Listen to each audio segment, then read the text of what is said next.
ஆவடி அருகே 100 ஆண்டு பழமை வாய்ந்த ஆலயத்தில் ஆஞ்சநேயர் ஜெயந்தி விழா சிறப்பு பூஜைகளுடன் நடைபெற்றது.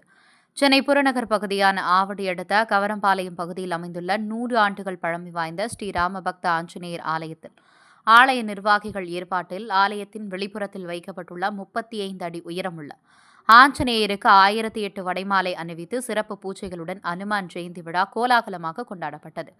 பின்பு ஆலயத்தில் வைக்கப்பட்ட ஆஞ்சநேயர் சாமிக்கு பல்வேறு வாசனை திரவியங்கள், பால், நெய், இளநீர் போன்ற அபிஷேகங்கள் செய்யப்பட்டது. பின்பு ஆலயத்தின் அக்னி குண்டங்கள் வைத்து ஓமங்கள் வளர்த்து பல்வேறு மூலிகை திரவங்களுக்கு கொண்டு சிறப்பு பூஜைகளுடன் திருமஞ்சனம் 108 கலச அபிஷேகம் செய்யப்பட்டன. ஆலயத்தில் அலங்கரிக்கப்பட்டு இருக்கும் ஸ்ரீராமபிரான் அனுமான் சாமி அலங்கரிக்கப்பட்ட வாகனத்தில் காட்சியளித்தார்.